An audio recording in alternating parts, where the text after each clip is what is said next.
যেদিন বিশেষ কিছু রাঁধতে ইচ্ছা করে না সেদিন আলু আর ডিম দিয়ে এই ধরনের রেসিপি বানিয়ে নেওয়া যেতেই পারে। আজ বানাবো ডিম বিরিয়ানি। প্রথমে আমি 4টে ডিম ও 3টে মিডিয়াম সাইজের আলু অর্ধেক করে কেটে সিদ্ধ করে নিয়েছিলাম। এবার ভাতটা তৈরি করার জন্য অন্য একটা পাত্রে 5-6টা লবঙ্গ, 3টে এলাচ, 2 টুকরো দারচিনি, হাফ চামচ নুন আর 1 চামচ মতো সাদা তেল যোগ করে বেশ কিছুটা জল ফুটতে দিলাম। জল ফুটে এলে 300 গ্রাম মতো বাসমতি চাল ভালো করে 3-4 বার জল পাল্টে পাল্টে ধুয়ে ওই জলে সিদ্ধ হতে দিলাম।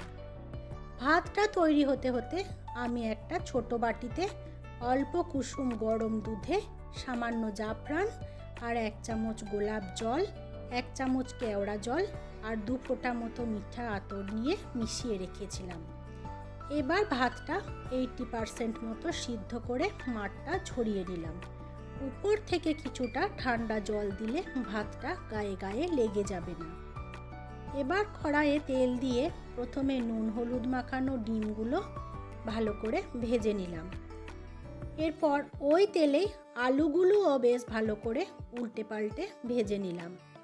ওই তেলেই সামান্য গোটা গরম মশলা দিয়ে একটু নেড়ে দিলাম 2টো মাঝারি সাইজের পেঁয়াজ কুচি। পেঁয়াজ ভালো করে লালচে করে ভেজে নিয়ে দিলাম 1 চামচ আদা বাটা, 1 চামচ রসুন বাটা, একটা বড় সাইজের টমেটোর পেস্ট, দিলাম পরিমাণ মতো নুন, 1 চামচ লাল লঙ্কার গুঁড়ি আর 1 চামচ বিরিয়ানি মশলা, 2 চামচ মতো ফেটিয়ে রাখা টক দই। স্বাদের ব্যালেন্স আনার জন্য দিলাম সামান্য চিনি। সব উপকরণ ভালো করে কষতে শুরু করলাম।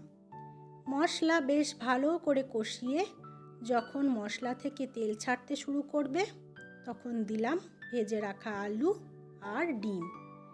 ডিম আলু দিয়ে মশলা আরও একটু কষিয়ে দিয়ে দিলাম সিদ্ধ করে রাখা ভাতটা।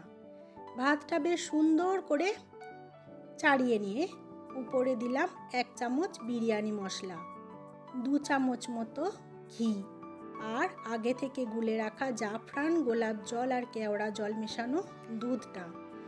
দিলাম অল্প কুচি করে রাখা ধনেপাতা আর অল্প পেঁয়াজ বেরেস্তা। এটা না দিলেও চলে।